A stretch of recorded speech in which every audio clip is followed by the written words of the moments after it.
Tá na hora de saber, perguntar pra se informar. Relógio Entrevista está no ar. No site ou no app, você que acompanha a gente aí mais uma vez, muito obrigado pelo seu carinho, pela sua audiência. Meus amados, hoje é o Dia Nacional de Combate à Prevenção à Trombose. Lembrando que a data foi instituída pelo Congresso Nacional, visando chamar a atenção da população para os riscos, de prevenção desse coágulo, que é causa importante de mortalidade no mundo todo. E para falar mais sobre esse assunto, eu vou ter o prazer de conversar agora com o médico vascular, doutor Hussein Orra. Não sei se eu falei certo, mas em primeiro lugar, bom dia, doutor. Bom dia, Paulo. Bom dia a você. Bom dia a todos.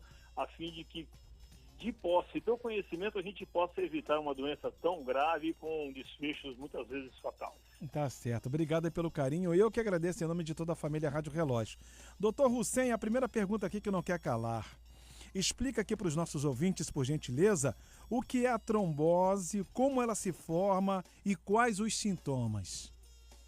Então vamos lá, Paulo. Primeiro eu preciso dividir a circulação em a venosa e a arterial. A circulação arterial, que não é objeto da nossa conversa hoje, é aquela que leva sangue do coração em direção ao corpo, a fim de que a gente possa irrigar órgãos e tecidos, levando nutrientes e oxigênio, e a pessoa possa viver de forma em homeostase, como a gente chama, em equilíbrio. Depois de feita toda essa troca entre nutrientes, tirando de lá os metabólitos, o sangue volta pela circulação venosa, que esse é o objeto da nossa conversa hoje, Então o sangue que volta para o novo ciclo, ele volta pelas veias. Então o sangue vai pelas artérias e volta pelas veias. Hoje é o Dia Mundial de Combate à Trombose. Sim. E a trombose, nesse caso, é a trombose venosa, e em especial a trombose venosa profunda. O que é a trombose venosa profunda? É a formação de um coágulo dentro de uma veia. Esta formação de coágulo faz com que haja uma oclusão da veia, consequentemente uma dificuldade no retorno do sangue do local acometido. Então vamos supor que a perna direita tenha sido acometida mais ou menos na altura do joelho por um trombo dentro de uma veia que a gente chama de hipoplítea.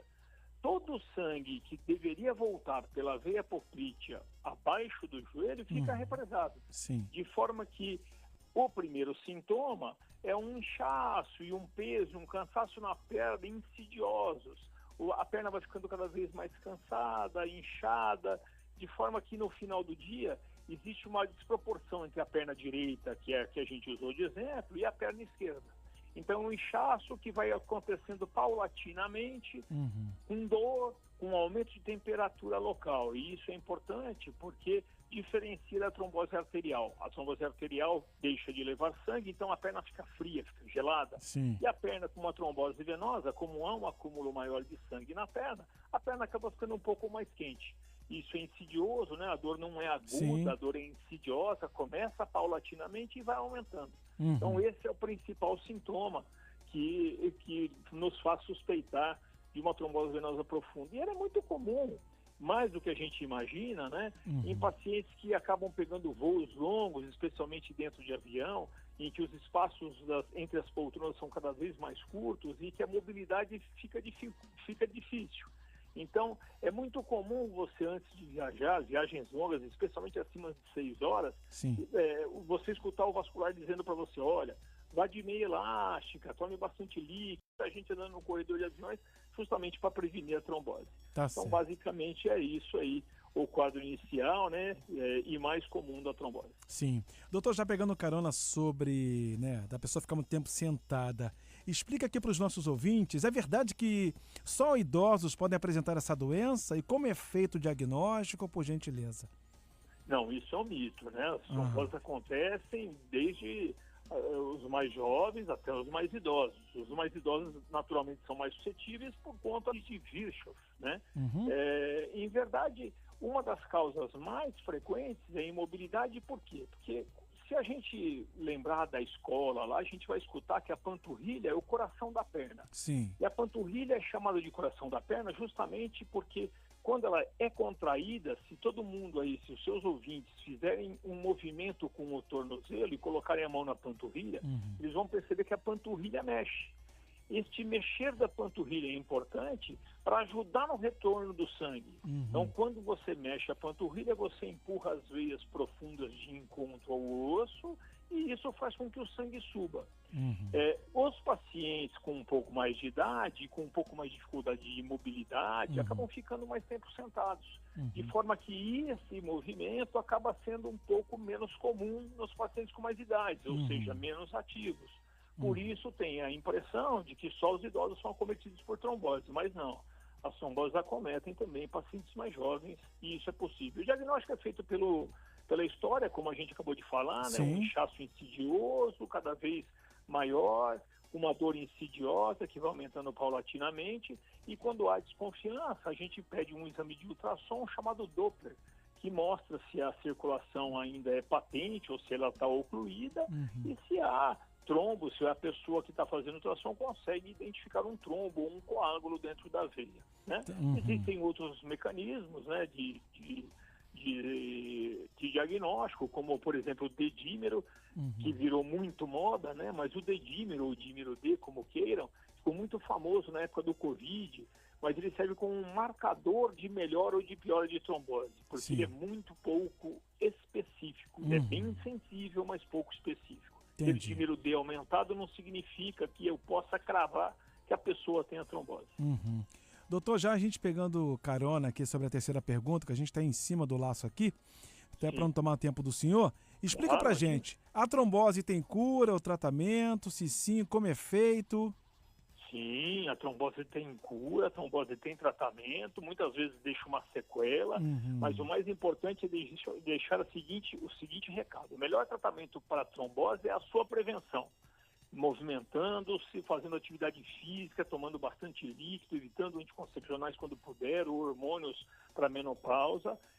O tratamento, esse é o melhor tratamento, é a prevenção. Ele evita que essa trombose evolua localmente, progredindo no vaso, e evita também a embolia pulmonar, que é a complicação potencialmente fatal da trombose. Então a gente dá anticoagulante, muitas vezes quando tratado de forma adequada, as sequelas são muito pequenas, mas precisa de um acompanhamento mais de perto, mais a miúde, e sempre um segmento com o cirurgião vascular da sua confiança. Então, como o senhor já falou sobre as complicações, né, que pode vir, né, se ela não for diagnosticada, tratada corretamente,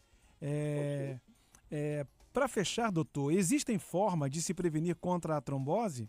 Se sim, quais seriam, por gentileza?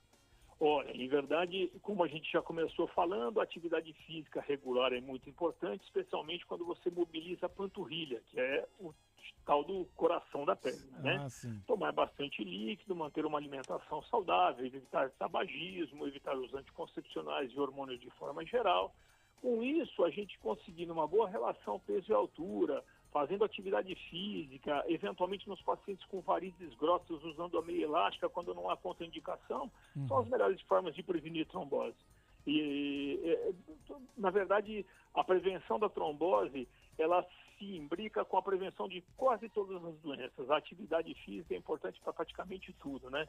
Para a saúde física e mental. Então já estou pegando a carona e já vou logo falar com o senhor que eu trabalho muito tempo sentado. E ao sair do meu trabalho, eu já dou logo a minha caminhada e a minha corrida. Então estou fazendo bem, né, doutor?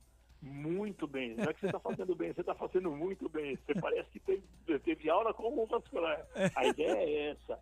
Mas eu posso até complementar que hoje em dia as pessoas trabalham muito sentadas em função da tecnologia, né? Hoje tem muito trabalho remoto, o tal do home office, e isso faz com que a pessoa fique mais tempo sentada. Então, a dica para esse pessoal é policie-se a fim de poder levantar pelo menos uma vez a cada hora, andar uns 2 ou 3 minutinhos, deixa a água longe para poder levantar e tomar água, policie-se para tomar água, e também aqueles apoios de pé que ficam debaixo da mesa, se puder, tendo que tornozelo, você ajuda no retorno venoso. Então tá certo. Tá, então, gente, eu conversei com o doutor, né, com o médico vascular, doutor Hussein Orra. Falei certo, doutor? Falou certinho, senhor. Bom, sobre a trombose, doutor, mais uma vez eu agradeço em nome de toda a família Rádio Relógio, tá? E espero poder falar com o senhor novamente. Suas considerações finais, fica à vontade. Paulo, como eu disse, foi um prazer falar para vocês, transferir conhecimento e levar conhecimento a fim de que se evitem doenças graves como a trombose, para a gente é sempre um prazer. Eu me coloco à disposição sua e de sua rádio, de todos os seus ouvintes, para sempre que precisarem, contar com a gente. Ok. Um grande abraço, e prevenir é sempre melhor que remediar. Com certeza. Um abraço para o senhor, boa semana aí, tá bom, doutor? Forte abraço igualmente a todos. Tchau, tchau. Bom, gente, lembrando, quem ficou interessado ou interessada, quer ouvir de novo, ouvir só uma parte, essa entrevista ficará disponível a partir de amanhã, tá? Em formato de podcast nas principais plataformas digitais.